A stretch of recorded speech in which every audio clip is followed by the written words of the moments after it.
అప్పుడప్పుడు అరాకొర అంటే 100 రూపాయలు దోచుకుని 10 రూపాయలు చేతిలో పెట్టి నేను గొప్ప దహనకర్ణుడని చెప్పి సంకలకు వేసుకుంటూ తిరుగుతున్నాడు. ఆ మాత్రం కూడా తెలియకుండా నేను బటన్ నొక్కుతున్నా అంటున్నాడు. కానీ బటన్ బొక్కుడు విషయం ఎవరికి చెప్పాలని అడుగుతున్నా. మీరు ఎప్పుడన్నా చూడండి, ఈ రాష్ట్రంలో కార్యక్రమాల ద్వారా బెనిఫిట్ అయ్యింది ఒక్క జగన్మోహన్ రెడ్డి కంపెనీనే. ఆ పేపర్ కంపెనీ సాక్షి టీవీ ఇవి బాగుపడ్డాయి తప్ప ఎవ్వరూ బాగుపడే పరిస్థితి లేదు. నేను అడుగుతున్నా ఇక్కడుండే మిమ్మల్ని అందరినీ, మీరు కానీ సమాజంలో ఎవరైనా సరే ఈ ప్రభుత్వం వల్ల బాగుపడిన దాఖలాలు ఉన్నాయా అని మిమ్మల్ని అడుగుతున్నా. వెనుకబడిన వర్గాల్లోనే పేదవాళ్ళు ఎక్కువగా ఉన్నారు. ఆ పేదవాళ్ళు ఆర్థికంగా చితికిపోయే పరిస్థితికి వచ్చారు. ఈరోజు ఒక్కసారి చూస్తే నిత్యావసర వస్తువుల ధరలు ఆకాశాన్ని అంటుతున్నాయి. పెట్రోల్ డీజిల్ ధరలు దేశంలో నెంబర్ 1గా తయారైనాయి. కరెంటు ఛార్జీలు పెంచుతూనే ఉన్నాడు.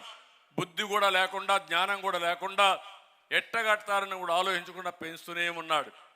పన్నులు విపరీతంగా పెంచేశాడు. కడాన చెత్త మీద కూడా పన్నేసిన చెత్త ముఖ్యమంత్రి చరిత్రలో ఎవరున్నా ఉన్నారంటే ఇతనే.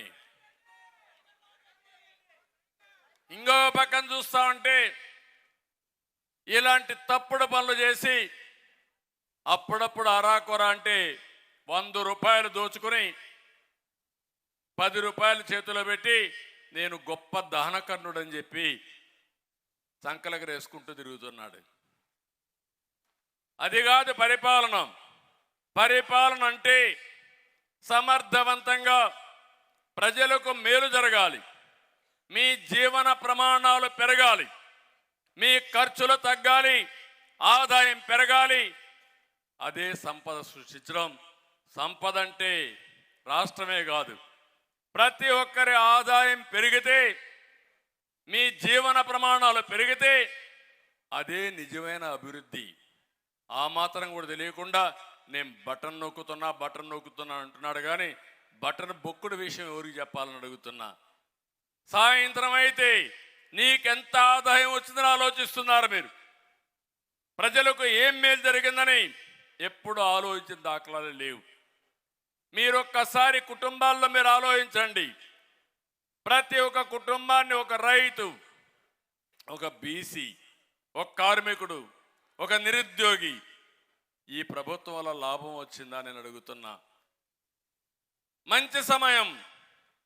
ఈరోజు ప్రపంచం అంతా టెక్నాలజీగాని వెన్ను వచ్చి ముందుకు పోయే సమయంలో ఇక్కడ మన రాష్ట్రంలో చూస్తా ఉంటే అధోగతిలో ముందుకు పోతున్నాం. ఇప్పుడే ఒక ఇది పెట్టారు, రాష్ట్ర సంపదన ఎంతైతే వస్తుందంటే మనకు జిఎస్డిపి అంటాం, అంత అప్పు చేసేశాడు.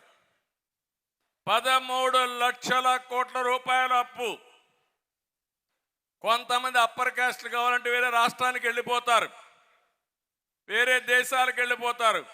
ఇక్కడ ఉండేది బడుగు బలహీన వర్గాలే ఇక్కడ ఉంటారు. మీ రక్తాన్ని తాగుతారు రేపటి నుంచి పన్నుల రూపేణా.